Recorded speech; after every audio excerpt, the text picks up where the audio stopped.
Organic fertilizers have been around for centuries, thousands of years.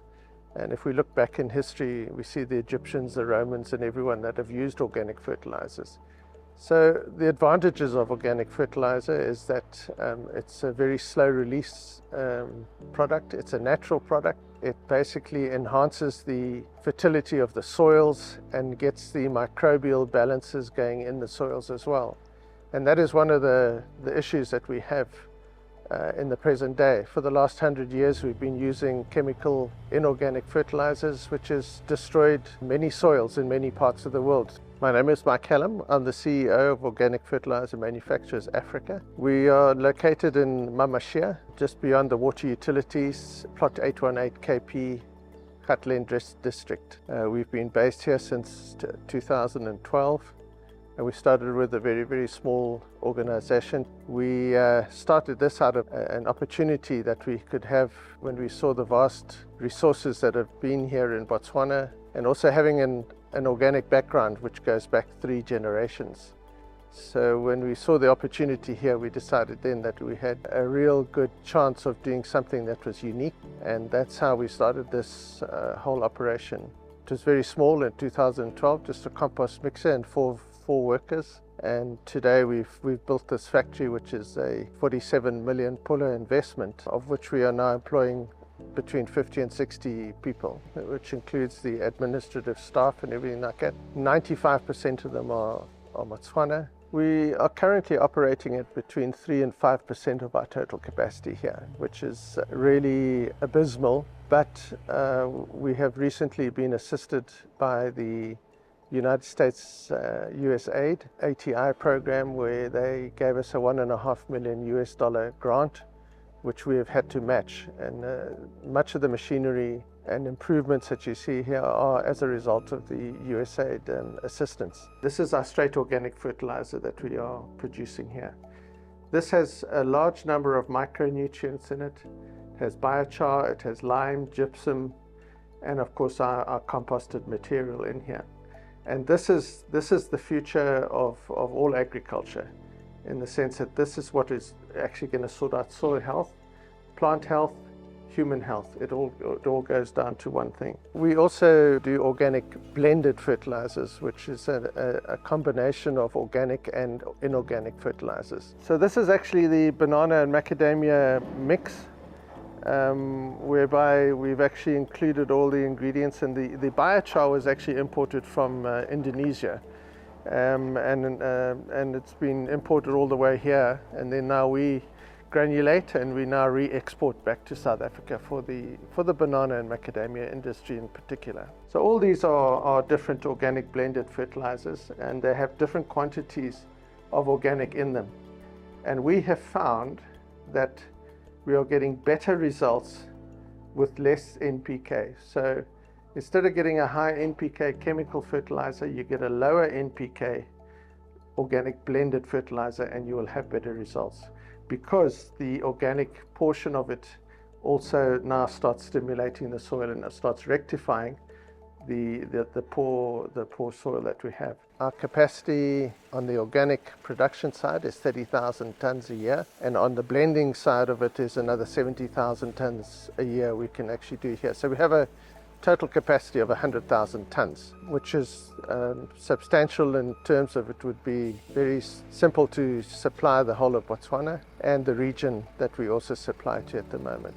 We supply the whole of the retail market in Botswana. We try and support the small-scale sector as much as possible. We are really interested in the backyard gardening thing, and we have actually sponsored schools and orphanages and things like that to actually set up their own market gardening so they can produce their own products. But we see a huge potential for the small-scale sector in this country, and we think that's the area that we should all be concentrating on. We have recently signed an agreement with the Bakatla tribe for the lease and installation of a 2,000 hectare fodder production unit at Masama, and we're busy on that, and we anticipate that will be the core of something even bigger, where we'll be able to bring in smaller commercial farmers into that system in order to develop them and get them up to a commercial status as well. Every bag has a sticker on it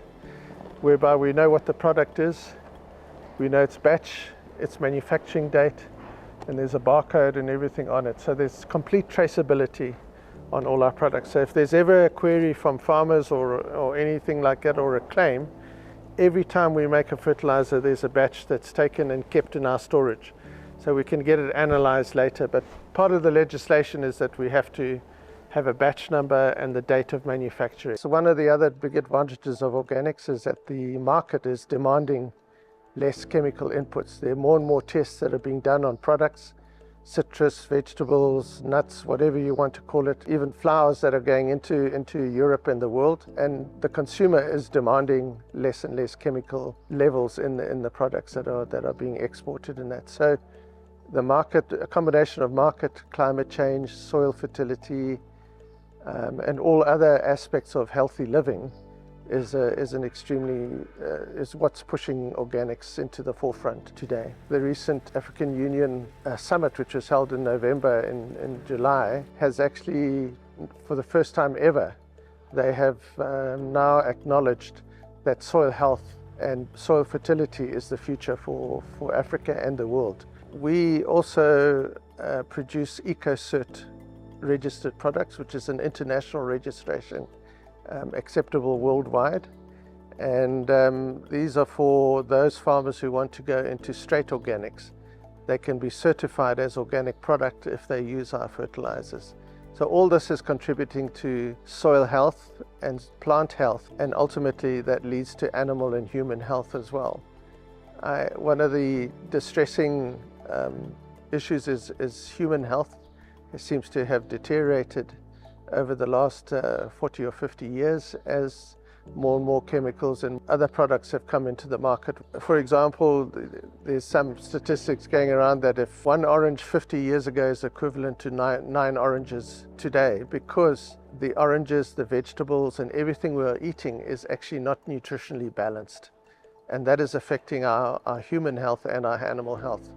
And these are one of the huge advantages of organics, is that you're getting all your micronutrients into the soils, into the plant, and then ultimately when we eat that plant or that animal, we are also gaining that nutritional health. The raw materials that we're primarily using in our products are cattle manures and chicken manures. We started with the cattle manure because we had our own access to manures from our feedlot next door to us here. Then, unfortunately, with the advent of live exports out the country, the whole feedlot industry collapsed, and so we've had to source a lot of our products from the poultry industry.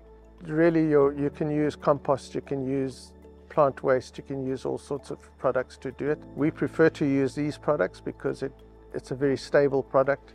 So we end up having a very, very stable end product coming out of the market. It doesn't vary in its quality or its nutritional value. We started this plant in the hope that we would actually be able to sell into the local Botswana market, where we would be supported on that basis. Unfortunately, it hasn't turned out to be that case. So we've reorientated our whole marketing program to be export oriented. One of the areas that we are looking at now is to expand our operations into the SADC region, most countries in the SADC region.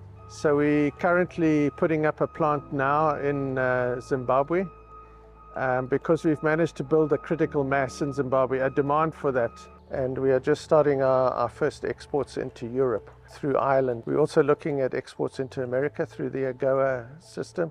Basically, we've reorientated our whole business operations to be export oriented while we work on the local industry to start having a significant offtake. Some of the challenges that we had is registrations of products in the surrounding countries.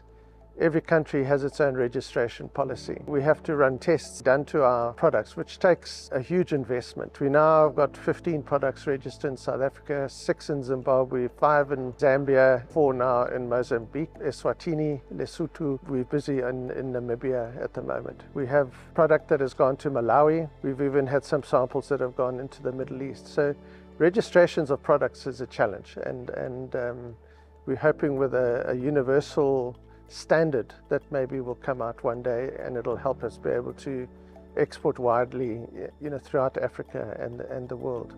Other challenges have been the supply of raw materials. Like I said earlier, with the export of live animals, our source of cattle manure has diminished, although we are collecting from further afield. One of the biggest challenges, I suppose, is the marketing side of it, is persuading farmers to change. It is gaining a lot of momentum now. Farmers are starting to understand that soil health is actually the ultimate that will lead to their long-term viability. One of the downsides of this whole operation has been the current drought that is affecting southern Africa. We were exporting substantial quantities of fertilizer into Zimbabwe. Unfortunately, this last season we were not able to. Similarly, Zambia and South Africa have been affected by the drought, and it has really curtailed our sales. You can see the amount of stocks or the loads behind me that are here are ready for export. And it's just waiting for the market to open up. Our anticipation of increasing in capacity is massive.